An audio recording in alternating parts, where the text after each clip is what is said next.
Cerita Silat Online Channel mempersembahkan serial Pendekar Raja Wali Sakti, episode Naga Merah, bagian 5. Nyi Rongkot menggeram sambil berusaha bangun. Ular naga merah jelmaan tongkat sakti miliknya sudah kembali ke bentuk asalnya. Kibasan sayap burung Raja Wali raksasa membuat seluruh tubuhnya nyeri. Seluruh tulang-tulang tubuhnya bagaikan remuk terlatih-tatih. Dihampiri tongkat saktinya yang menggeletak di tanah. Mata perempuan tua itu memandang ke sekitar lembah bunga bangkai. Kegelapan masih menyelimuti sekitarnya. Kabut tebal bergulung-gulung membuat udara bertambah dingin. Lagi-lagi dia menggeram begitu menyadari Ki Rangkuti dan kedua sahabatnya sudah tidak kelihatan lagi batang hidungnya. Sial, dasar pengecut, dengus Nyi Rongkot. Merasa tidak ada gunanya lagi berlama-lama di lembah yang selalu menyebarkan bau busuk ini, perempuan tua itu mengayunkan kakinya pergi. Digunakannya ilmu meringankan tubuh, sehingga dalam waktu sebentar saja sudah tidak tampak lagi tertelan kabut tebal. Ular betina itu tidak tahu kalau Ki Rangkuti masih belum jauh dari tempat pertarungan tadi. Ki Rangkuti yang didampingi dua sahabatnya bersembunyi di balik batu besar agak jauh dari arena pertarungan ketika Nyi Rongkot mengeluarkan ilmu naga merah. Mereka tidak ingin mati konyol terkena keganasan ilmu naga merah. Luar biasa, gumam Dewa Pedang Emas menggeleng-gelengkan kepalanya. Dunia persilatan bakal hancur kalau tidak ada yang bisa menandingi ilmu naga merah, sambung bayangan malaikat.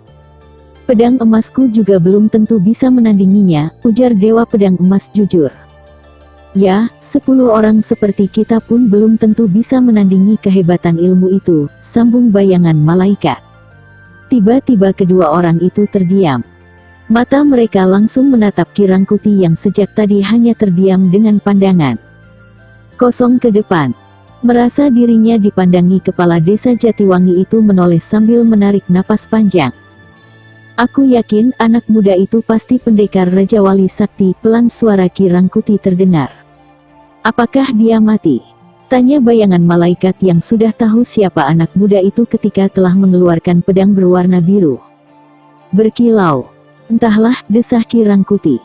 Aku juga telah mendengar sepak terjang pendekar Raja Wali Sakti. Ternyata berita yang kudengar bukan isapan jempol belaka, Dewa Pedang Emas bergumam. Sebaiknya kita tinggalkan tempat ini, ajak Ki Rangkuti. Tanpa banyak bicara lagi mereka segera melangkah meninggalkan lembah bunga bangkai. Mereka berjalan biasa tanpa mengerahkan ilmu meringankan tubuh. Tak ada yang bicara sampai tiba di luar batas lembah yang berbau busuk itu. Sebentar, tiba-tiba Dewa Pedang Emas berhenti melangkah. Ada apa? Tanya Ki Rangkuti seraya berhenti melangkah. Apa tidak sebaiknya kita datangi saja manusia liar Buto Dungkul? Dewa Pedang memberi usul. Jangan, sergah bayangan malaikat. Keselamatan Sekar Telasih lebih penting daripada manusia liar itu. Benar. Apapun yang terjadi Sekar Telasih tidak boleh jatuh ke tangan Buto Dungkul. Apalagi sampai ke Nyi Rongkot meskipun ibu kandungnya sendiri. Ki Rangkuti menyetujui kata-kata bayangan malaikat. Jangan-jangan ular betina langsung ke desa Jatiwangi, gumam Ki Rangkuti. Celaka. Kita harus cepat ke sana sebelum terlambat, seru bayangan malaikat. Kalian berdua saja ke sana, aku akan ke hutan Gading, kata Dewa Pedang Emas. Mau apa kau ke sana? Tanya Ki Rangkuti. Aku ingin coba kehebatan manusia liar itu, sahut Dewa Pedang Emas. Gila. Apa kau sudah tidak pikir dua kali, Dewa Pedang Emas? Ujar bayangan malaikat kaget.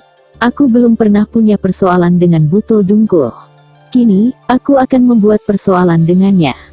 Hal ini untuk memecahkan perhatiannya terhadapmu Rangkuti, kata Dewa Pedang Emas. Kau akan sia-sia, Dewa Pedang Emas, kata Ki Rangkuti terharu. Tidak ada yang sia-sia dalam hidup. Aku akan tersenyum puas meskipun hanya mencederai sedikit saja. Bayangan malaikat akan membuka mulut hendak mencegah kenekatan Dewa Pedang Emas, tapi cepat dikatupkan lagi mulutnya. Dewa Pedang Emas sudah memberi isyarat dengan menggoyang-goyangkan telapak tangannya. Pergilah. Mudah-mudahan kalian bisa menyelamatkan Sekar Telasih, kata Dewa Pedang Emas. Setelah berkata demikian, Dewa Pedang Emas segera mengerahkan ilmu meringankan tubuhnya. Dalam sekejap mata saja ia sudah berlari meninggalkan kedua sahabatnya. Cukup tingginya ilmu meringankan tubuh yang dimiliki sehingga dalam waktu yang singkat hanya terlihat titik punggungnya saja di kejauhan. Ki Rangkuti mendesah berat setelah bayangan tubuh Dewa Pedang Emas tidak terlihat lagi. Nekat. Aku tidak yakin dia mampu mengalahkan Buto Dungkul, dengus bayangan malaikat setengah bergumam. Kita doakan semoga selamat, sahut Ki Rangkuti. Ayo, kita harus cepat sebelum terlambat. Mari. Bagaimana dengan nasib pendekar Raja Wali Sakti yang dapat dikalahkan oleh ular betina? Burung Raja Wali raksasa membawanya pergi.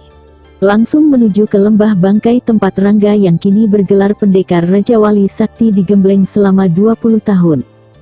Baca serial Pendekar Raja Wali Sakti dalam Kisah Iblis Lembah Tengkorak.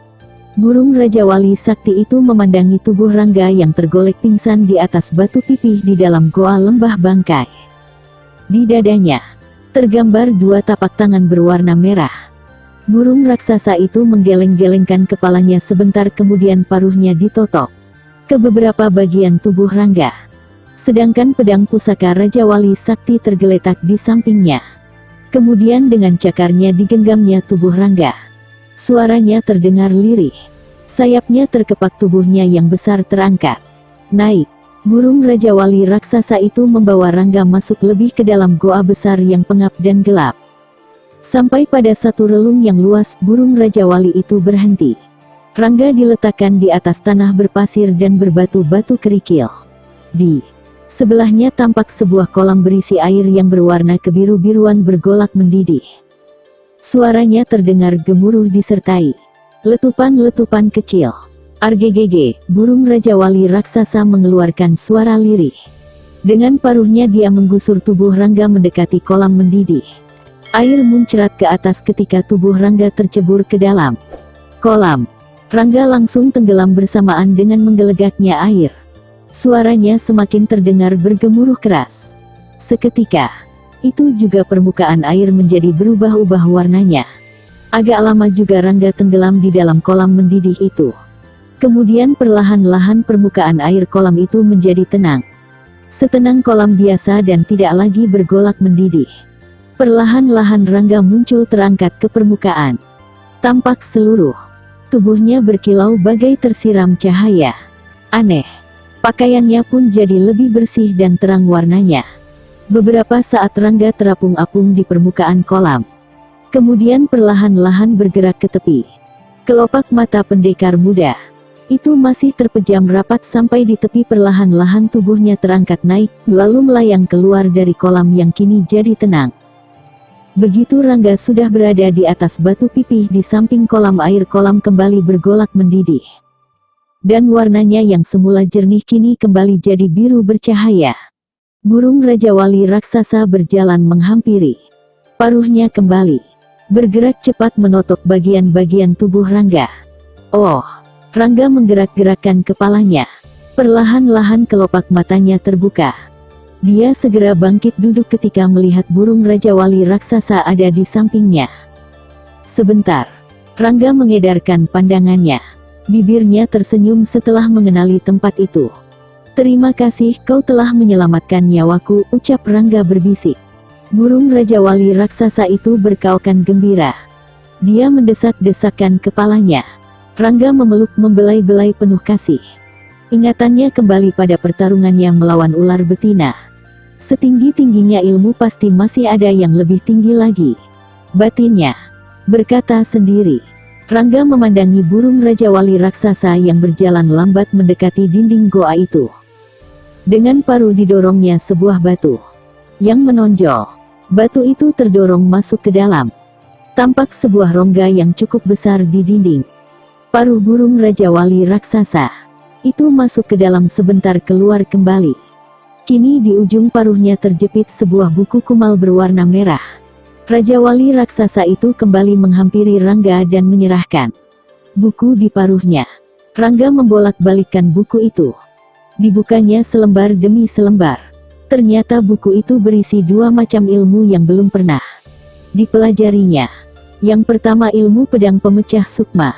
Dan yang kedua ilmu kesaktian cakra buana sukma. Satu ilmu yang dipecah jadi dua bagian, gumam Rangga. Aku harus bisa menguasai dan menyatukan kembali. Kraak. Kau setuju aku menyatukan kedua ilmu itu? Raja Wali itu mengangguk-anggukkan kepalanya. Beri aku petunjuk Raja Wali Sakti. Baiklah. Mungkin kau tidak mengerti ilmu ini. Aku akan mempelajarinya sendiri. Raja Wali itu mengepak-ngepakkan sayapnya. Kedua bola matanya berbinar-binar sepertinya bisa mengerti apa yang diucapkan Rangga. Aku akan memulainya sekarang. Selanjutnya episode Naga Merah bagian 6. Masih bersama cerita silat online channel. Jangan lupa like and subscribe. Terima kasih.